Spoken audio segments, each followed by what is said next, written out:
दिल को देखो चेहरा ना देखो, चेहरे ने लाखों को लूटा, दिल सच्चा और चेहरा झूठा। अभी तक तो आप लोगों ने इस गाने को सुनकर ये अंदाज़ा लगा लिया होगा कि बात आज किस फिल्म की या किस अदाकार या अदाकारा की होने वाली है। अगर आप सभी को याद हो तो 1970 में एक फिल्म आई थी जिसे शशि कपूर जैसे अदाकार ने रिजेक्ट कर दिया था और फिर फिल्म जा गिरी थी राजेश खन्ना साहब की झोली में। और इसी फिल्म से राजेश खन्ना साहब ने रच दिया था इतिहास। और क्या आप जानते हैं कि ये फिल्म बन गई थी उस साल की दूसरी सबसे ज़्यादा कमाई करने वाली फिल्म। लेकिन सवाल ये खड़ा होता है कि शशि कपूर जैसे अदाकार ने क्यों मना किया था इस फिल्म में काम करने से। तो चलिए अब तो एक नज़र डालना बनता है। यूं ही तुम मुझसे बात करती हो या कोई प्यार का इरादा है, अदाएं दिल के जानता ही नहीं।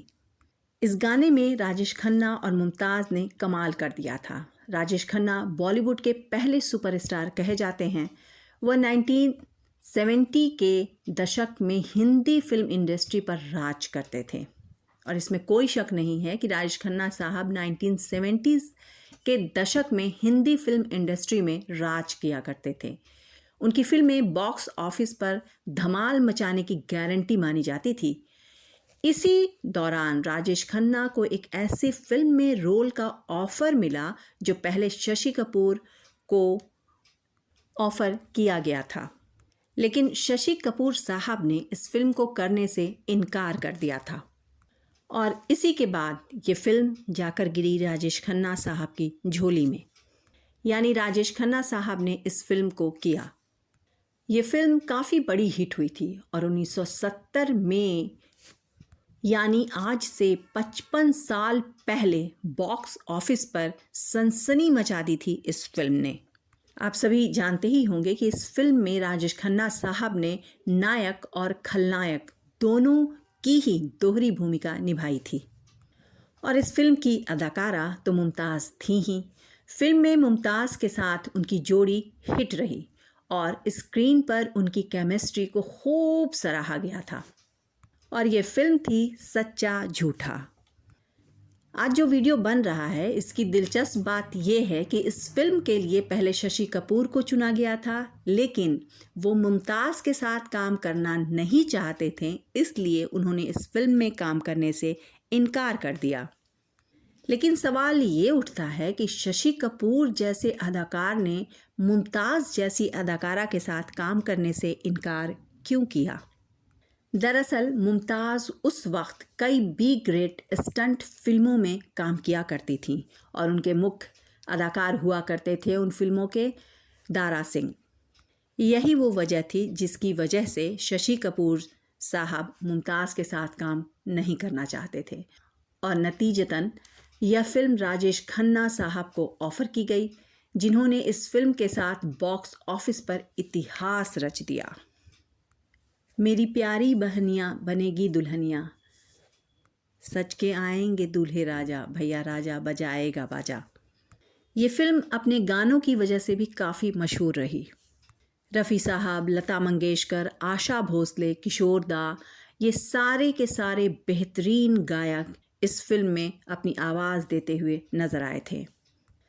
सच्चा झूठा एक बड़ी हिट फिल्म बन गई और 1970 की दूसरी सबसे ज़्यादा कमाई करने वाली फिल्म बनी थी ये। फिल्म की कहानी दर्शकों को खूब पसंद आई और राजेश खन्ना की अदायगी को कई लोगों ने खूब पसंद किया और इनकी अदायगी ने लोगों का दिल जीत लिया था। इस फिल्म ने राजेश खन्ना साहब को बेस्ट एक्टर का अवार्ड भी दिलाया। थोड़ा राजेश खन्ना साहब के बारे में अगर देखा जाए तो 1969 और 1971 के बीच राजेश खन्ना साहब ने लगातार 17 हिट फिल्में देकर एक रिकॉर्ड बनाया और सच्चा झूठा इनमें से एक थी। इस फिल्म का मूल नाम दिल सच्चा चेहरा झूठा था, लेकिन बाद में इसे बदलकर सच्चा झूठा कर दिया गया था। मनमोहन देसाई इस फिल्म के डायरेक्टर थे और इस फिल्म की कहानी उनकी पत्नी जीवन प्रभा देसाई ने लिखी थी। यह फिल्म राजेश खन्ना के करियर में एक काफ़ी बड़ा इम्पैक्ट यह फिल्म राजेश खन्ना साहब के करियर में माइलस्टोन साबित हुई थी। अगर बात इस फिल्म की कहानी की जाए तो राजेश खन्ना साहब इस फिल्म में एक गांव के लड़के का किरदार निभाते हुए नजर आते हैं, जबकि उनका हमशक्ल एक बदमाश है। इसमें मुमताज़ और विनोद खन्ना भी हैं। संगीत कल्याण जी आनंद जी का है इस फिल्म में। अगर नज़र थोड़ा राजेश खन्ना साहब की तरफ डाला जाए तो किसी की ज़िंदगी पर फिल्म बनना कोई मामूली बात नहीं होती है। ये मौका उन्हें ही मिलता है जिसकी ज़िंदगी रंगीन होती है, और काका यानी कि राजेश खन्ना साहब की ज़िंदगी का तो हर मोड़ ही दिलचस्प था। अगर देखा जाए तो एक अदाकार से सुपरस्टार बनने का राजेश खन्ना साहब का सफ़र बहुत आसान नहीं था। 1969 में शर्मिला टैगोर के साथ राजेश खन्ना साहब की आराधना फिल्म आई थी। यूँ तो ये नायिका प्रधान फिल्म थी, लेकिन राजेश खन्ना ने अपनी अदाकारी की ऐसी छाप छोड़ी कि लोग दीवाने हो गए थे उनके। लड़कियां राजेश खन्ना में अपना ड्रीम बॉय तलाशने लगी थीं। इस एक फिल्म ने न जाने क्या जादू किया कि हर निर्देशक की पसंद राजेश खन्ना बन गए थे। राजेश खन्ना ने भी ये मौका हाथ से जाने नहीं दिया और एक के बाद एक लगातार 15 हिट फिल्में दे डाली। ये उनका स्टारडम ही था जो लोगों के सिर चढ़कर बोलता था। उस दौर में लोग अपने बच्चे का नाम राजेश ही रखना चाहते थे। कहा जाता है राजेश खन्ना साहब उन अदाकारों में एक थे जिन्हें ज़िंदगी को शान से जीना पसंद था। कपड़ों से लेकर रहन सहन तक उनके स्टाइल पर लड़कियां फिदा रहती थीं।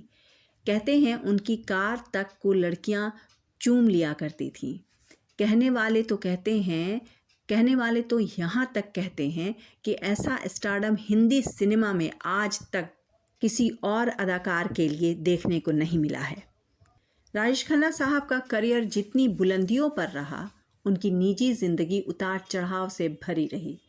जिस वक्त राजेश खन्ना साहब 31 साल के थे, उस वक्त उनका दिल 16 साल की डिम्पल कपाड़िया पर आ गया था। दोनों के बीच उम्र का बड़ा फासला था और उस दौर में तो ये फासला और भी गहरा माना जाता था।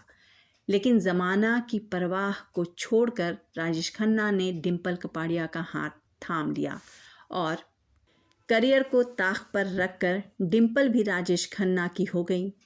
राजेश खन्ना की ज़िंदगी का ये पहलू इनके सफ़र को और भी दिलचस्प बनाता चला गया। हालांकि ये शादी उतार चढ़ाव से भरी रही। कुछ साल तक साथ रहकर डिम्पल कपाड़िया और राजेश खन्ना अलग हो गए, लेकिन अलग होकर भी ये रिश्ता कायम रहा। राजेश खन्ना साहब ने राजनीति में भी अपनी किस्मत आजमाई थी। नायक से बने राजनेता।